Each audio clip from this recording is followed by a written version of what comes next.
HVLP, le HV3000 et le HV4000. Donc le HV3000, très compact, dans sa conception, il est très robuste, donc conversion des produits de finition tels que lac, vernis, lasure, pour la mise en peinture des petits objets ou portes, cadres de porte, volets, persiennes, radiateurs, meubles et éventuellement carrosserie, même si on a l'ultime d'air qui est d'environ 3000 litres minute, d'où son nom, HV3000. Donc très simple d'utilisation dans sa conception, on a uniquement un interrupteur marche arrêt ici. Ici on aura un potentiomètre donc, pour le réglage de pression.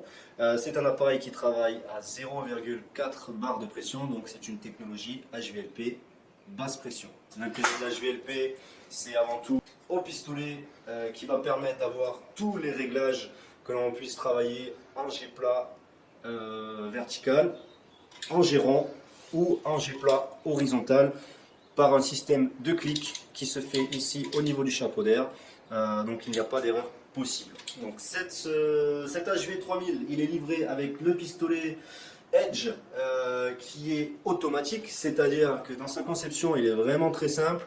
On aura un seul réglage ici qui sera le réglage qui est combiné air produit à l'arrière du pistolet ici, c'est-à-dire que plus je vais ouvrir, tourner ma molette ici, plus je vais augmenter mon volume produit mais également mon volume d'air, c'est-à-dire qu'en fonction de la pression que j'exerce sur la gâchette, je vais avoir une influence sur mon volume d'air et mon volume produit de façon proportionnelle.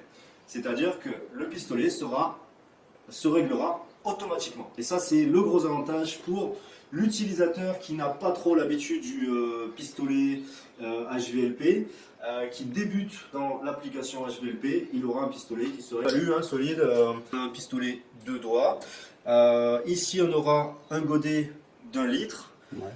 Qui va s'ouvrir ici avec un système de crochets. Ok, donc 2 petits crochets ici. On aura une crépine d'aspiration, donc ça c'est important. La technologie HVLP génère un volume d'air qui est chaud.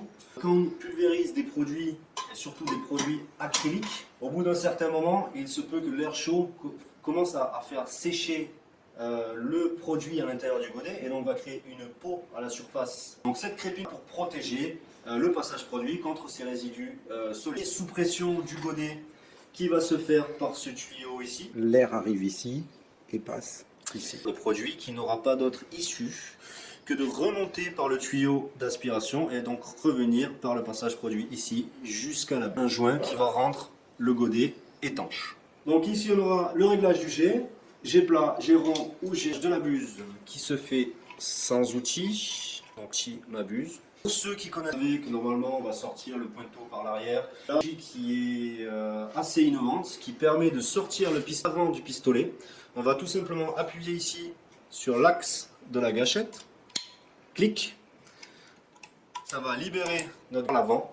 Donc là vous voyez le kit pointeau, c'est juste une buse et un pointeau, on n'aura pas de pied. Je vais remettre mon pointeau pour bloquer mon pointeau, ma buse.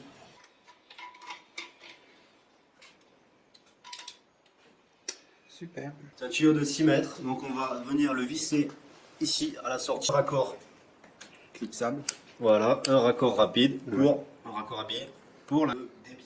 On a un filtre ici qui est facilement accessible. Là, on a une bonne filtration qui permet de protéger le moteur, d'avoir une qualité d'air en sortie de pistolet pour pulvériser de la peinture et ne pas rajouter de la poussière ou des impuretés dans la peinture. Et le filtre mousse ici, à savoir que ce filtre il est lavable et réutilisable. Merci. Et puis je te regarde plus de vidéos en cliquant sur les